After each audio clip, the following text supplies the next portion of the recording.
제가 이제 그 계시의 내용을 말씀드리면서 간략하게 일반 계시가 무엇이고 특별 계시가 무엇인지를 말씀을 드렸습니다. 칼빈은 이제 성경을 이 기독교 강해를 저술해 나아가면서 이 성경과 예수 그리스도를 통해서 이제 끊임없이 이제 이야기를 하게 됩니다. 그래서 1권의 제목이 창조주 하나님을 아는 지식 그랬습니다. 하나님을 아는 지식과 우리 인간을 아는 지식은 서로 연결되어 있음과 그 결합 방식이라는 것이 이제 1장의 제목이 되겠는데요. 그래서 1장의 내용은 다시 이제 두 부분으로 나눠보면 이렇게 됩니다. 하나님을 아는 지식과 우리를 아는 지식의 상관관계. 다른 파트는 하나님의 위엄 앞에 우리 자신의 비천함이 드러난다라는 제목으로 되어 있는데, 이 칼빈의 이 기독교 강요를 쓴 방식이에요. 권의 제목이 있고 그 다음에 권 밑에 쭉 1권 같은 경우는 18장으로 되어 있는데 각 한 장에는 다시 그 밑에 두 개의 소단락으로 나눕니다. 그리고 이 소단락 속에 몇 개의 절들이 들어가 있는 이런 구조로 되어 있어요. 근데 여러분 이제 우리가 이 세상을 살아가면서 사실 지혜라고 하는 부분들을 많이 생각하게 되고 또 인간의 많은 철학자들이 이 지혜를 탐구를 하죠. 사실 지혜를 탐구하는 학문이 철학이에요. 그런데 이걸 큰 관점으로 보게 되면 그러면 지혜가 무엇인가 라고 했었을 때 지혜는 두 부분으로 나눠집니다. 하나님을 아는 지식과 인간을 아는 지식, 이 두 가지가 여러분 지혜입니다. 철학도 마찬가지예요. 철학도 사실 시작을 어디에서 시작하느냐? 우리가 누구냐는 거죠. 인간은 뭔가. 그죠? 그 생각에서부터 이제 쭉 발전되어 오는 것이 철학입니다. 그래서 사람은 동물과 다른 점이 그거예요. 인간이 동물과 다르다는 걸 인식하고 그러면 인간은 어디서 왔는지, 인간은 누구인지 이런 것을 연구하는 겁니다. 근데 칼빈은 이렇게 이야기를 해요. 하나님에 관한 지식과 인간에 관한 지식은 서로 연결되어 있다고 이야기를 합니다. 그래서 이 둘 사이에는 상관관계, 연관관계가 있다는 거예요. 그거를 이제 1장 1절에서 그 제목을 그래서 이렇게 잡은 거예요. 하나님을 아는 지식과 우리를 아는 지식의 상관관계. 그래서 이제 절로 들어가 보게 되면 하나님을 아는 지식과 우리를 아는 지식은 같이 주어졌다는 겁니다. 다시 말해서 하나님을 아는 지식과 인간을 아는 지식은 어떻게 보면 분리될 수 없다는 거예요. 그러나 세상은 어떻게 합니까? 이 두 가지를 많이 분리하죠. 신은 신이고 인간은 인간이고 분리를 많이 시켜요. 그런데 칼빈은 그렇게 이야기하지 않습니다. 또 제가 이제 강의를 하는 동안에 저는 제 개인적인 의견을 여러분에게 말씀드리려고 하는 것이 아니고 이 기독교 강요에 있는 내용을 여러분에게 전하려고 합니다. 그래서 이 강의에서는 거의 제 의견은 없어요. 칼빈이 이렇게 이야기하고 칼빈이 이렇게 이야기했다. 물론 아주 조금은 제 견해가 들어갈 수가 있습니다. 하지만 이 내용의 거의 대부분은 칼빈의 내용으로 채워져 있습니다. 물론 칼빈 이후에도 칼빈이 주장했던 그런 내용들이 후대에 여러분 1500년대 때 쓰여진 이 기독교 강요인데 그 후에도 많은 사람들이 연구를 했을 거 아닙니까? 연구해왔죠. 그래서 더 발전된 의견들이 있을 수 있어요. 근데 이제 그런 것들에 대한 그 서로 의견을 가지고 이야기하고 거기에 또 우리의 의견을 이야기하고 디스커션하고 이런 것들은 사실상 여러분들이 이제 그 대학원 코스 또는 박사과정 코스에 가서 이제 하실 일인 것 같고 저는 어쨌든 칼빈의 의견을 많이 여러분에게 반영하려고 합니다. 그래서 이 하나님을 아는 지식과 인간을 아는 지식은 함께 주어져 있고 또 이게 연결되어 있기 때문에 어느 지식이 먼저이고 어느 지식이 나중이고 어떤 지식이 어떻게 만들어졌고 이거를 사실 구별해내기가 어렵습니다. 성경은 그걸 그냥 선포를 하는 것이지 논리적으로 따져가지고 쭉 설명하지 않았다는 거죠. 그 성경에 있는 내용을 칼빈이 가지고 와서 하는 이야기이기 때문에 칼빈도 똑같이 이야기를 하는 거예요. 쉽게 말하면 여러분 그런 거 아닙니까? 계란이 먼저냐 닭이 먼저라는 이 논쟁들을 이야기할 때 무엇이 먼저인지는 큰 의미가 없다는 거예요. 우리 입장에서는. 이미 계란과 닭은 공존하고 있는 거죠. 그죠? 그거를 나누어서 계란이 먼저네, 닭이 먼저네, 이런 건 큰 의미가 없어요. 다만, 하나님을 아는 지식을 통해서 그것이 인간에게 어떻게 영향을 미치고, 또 인간을 아는 지식을 통해서 우리가 하나님을 어떻게 아는지, 이거를 이야기하는 것입니다. 여러분, 그래서 인간의 모든 것은 어떻습니까? 원래 인간 자신에게서 나온 것은 없어요. 심지어는 인간 존재 자체도 우리가 어디서 찾습니까? 하나님 안에서 찾습니다. 왜?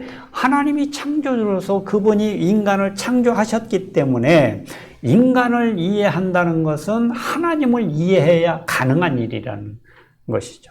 그리고 인간 존재 자체가 하나님이 창조하셨기 때문에 사실 인간은 어디에 있느냐? 하나님 안에 있다는 거예요. 그래서 하나님을 생각하지 않고는 누구도 인간을 알 수도 없고 살펴볼 수도 없습니다.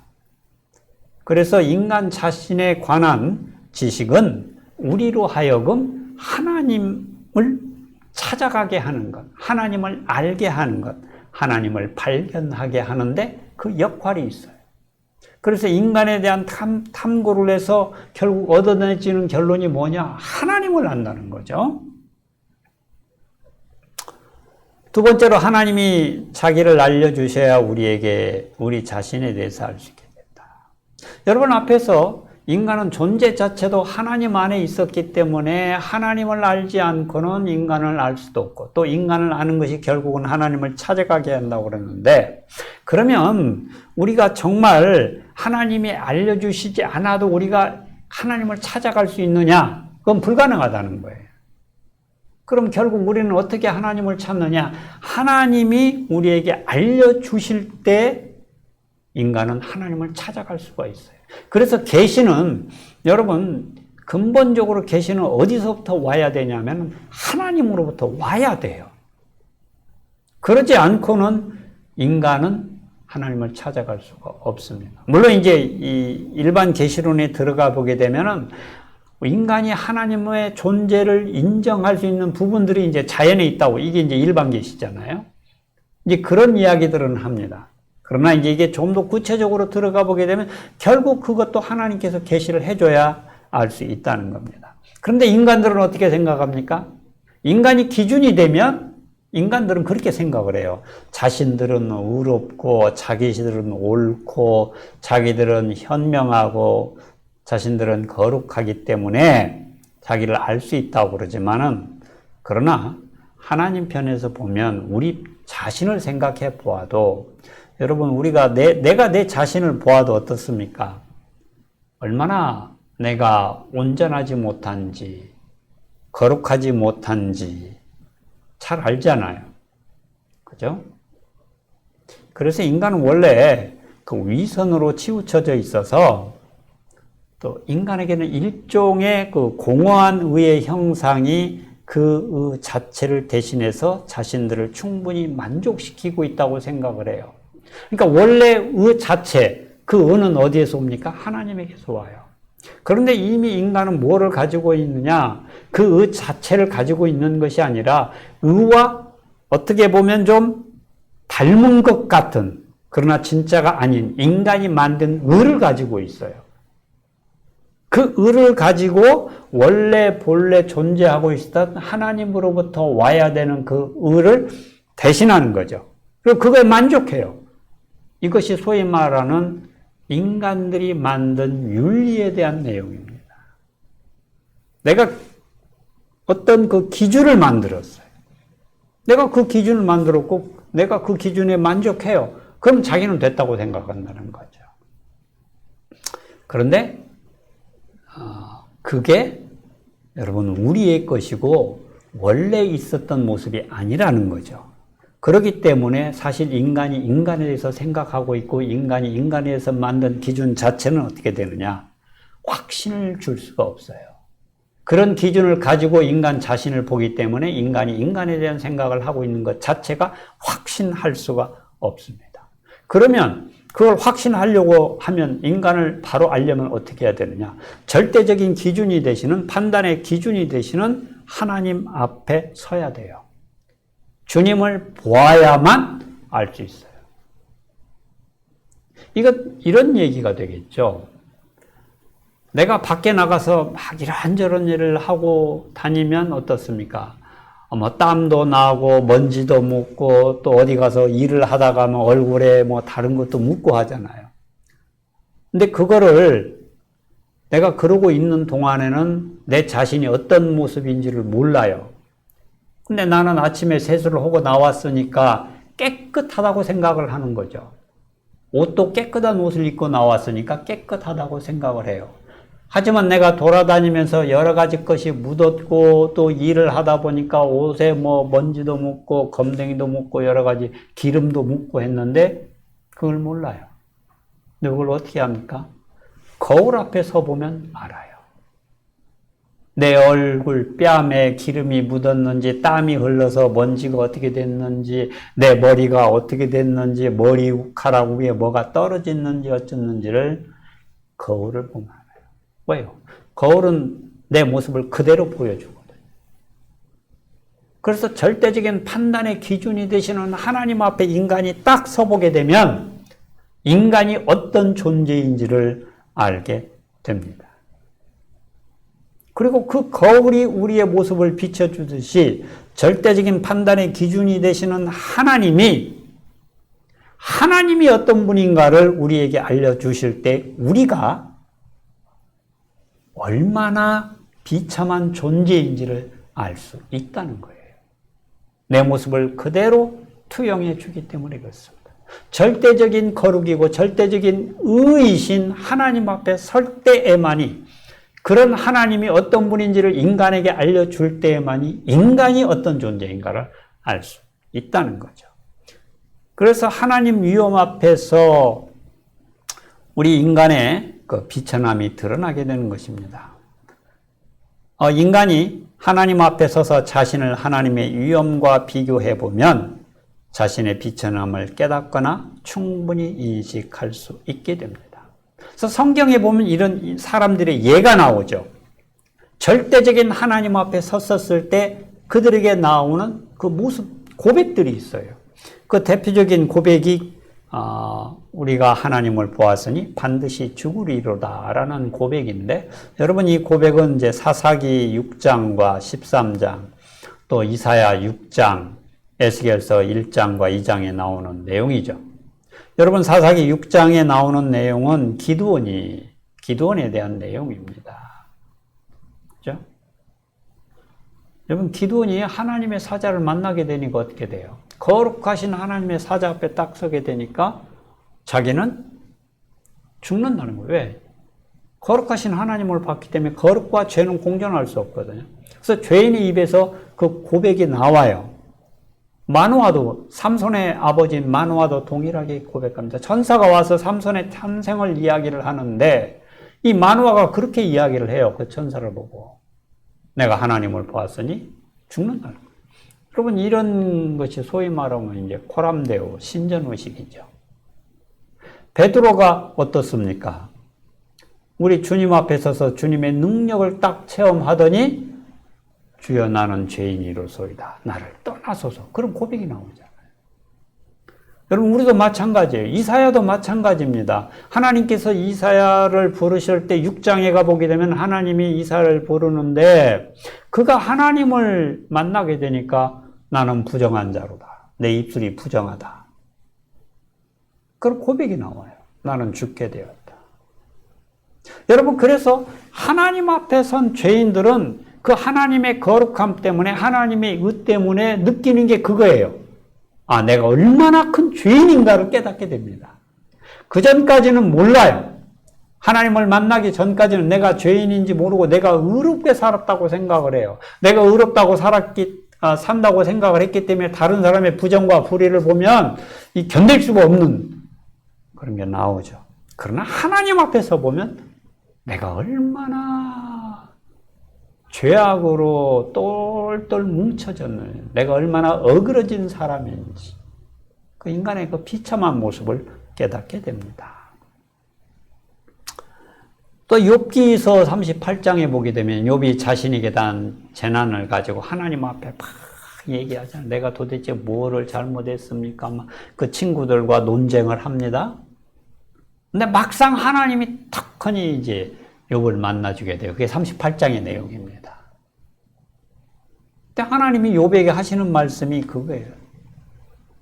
무지한 말을 하는 너. 그럼 하나님이 쫙 얘기합니다. 내가 뭐 했었을 때 너는 어디에 있었느냐. 또 할 말 있으면 해봐. 근데 욥이 아무 말을 못해요.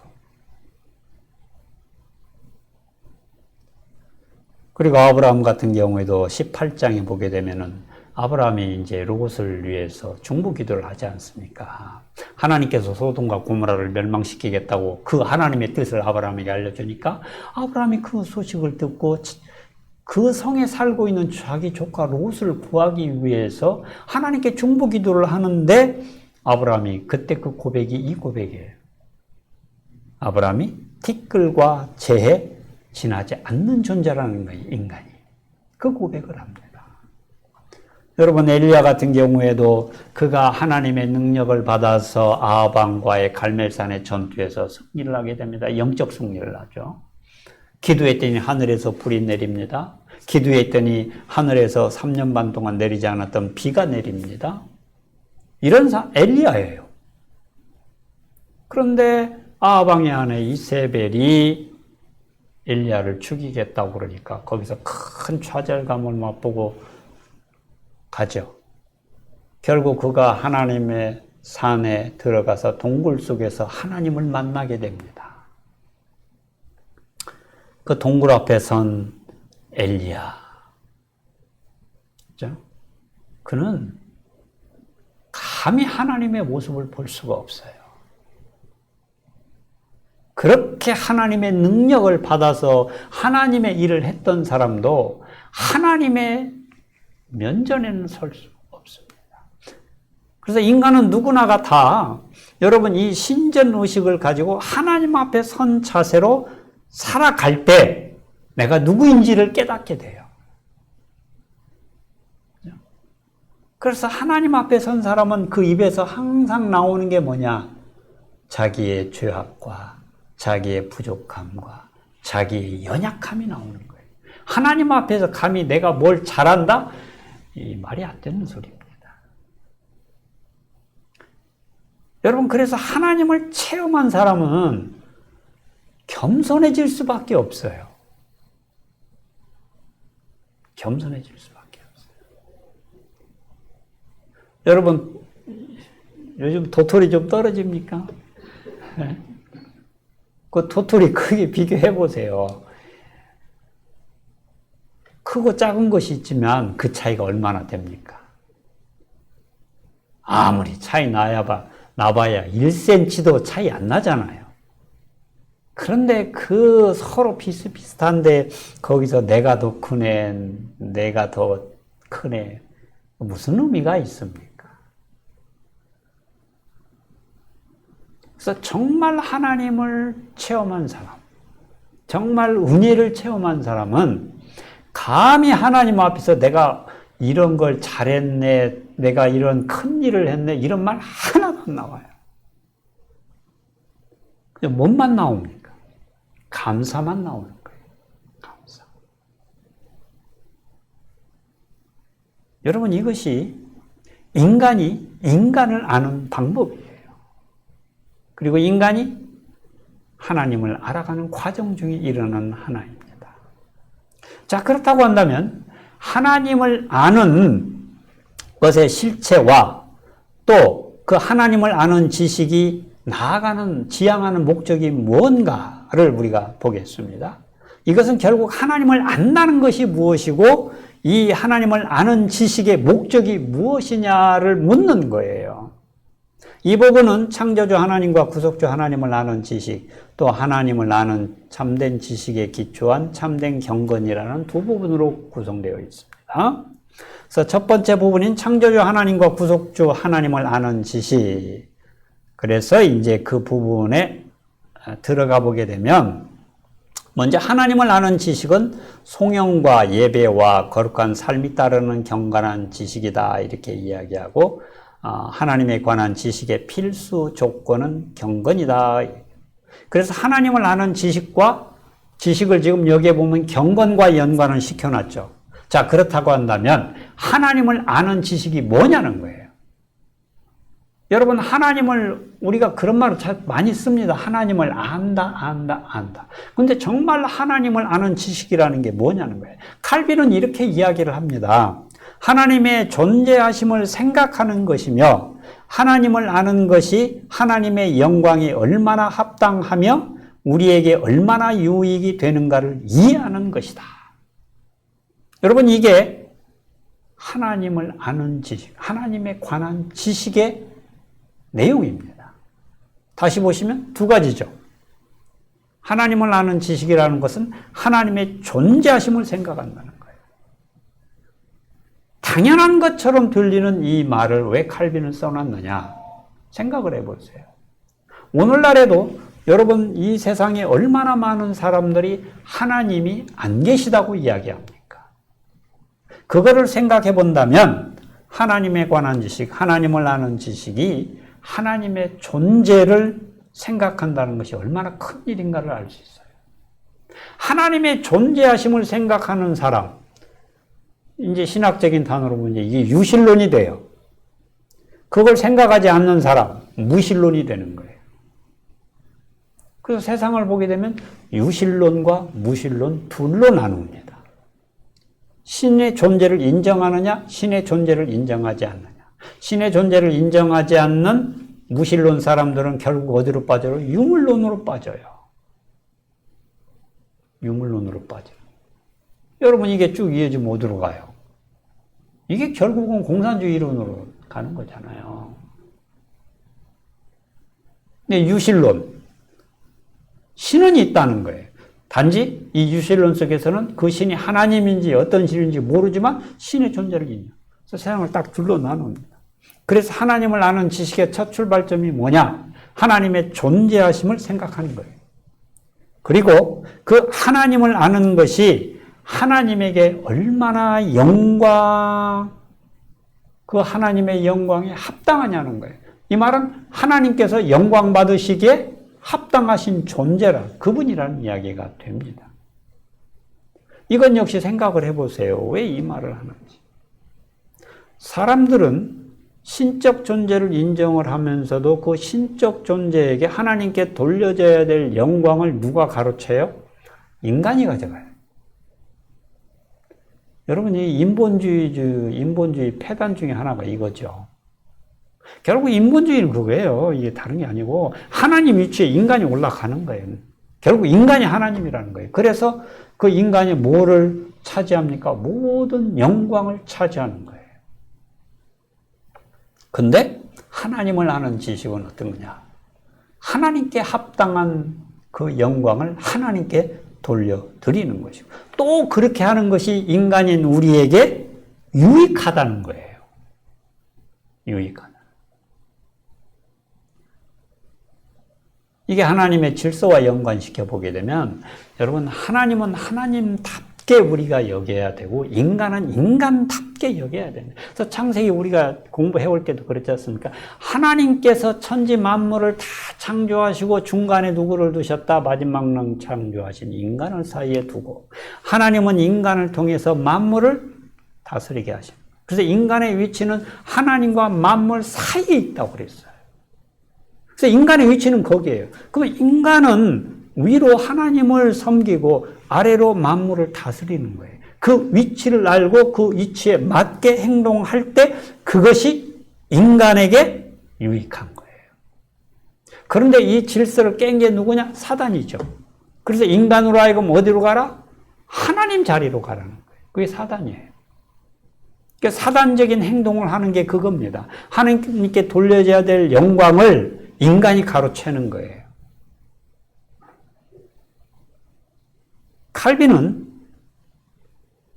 이것을 이렇게 이야기를 하는 거예요. 여기까지 하고 10분 쉬었다가 또 이어서 하도록 하겠습니다.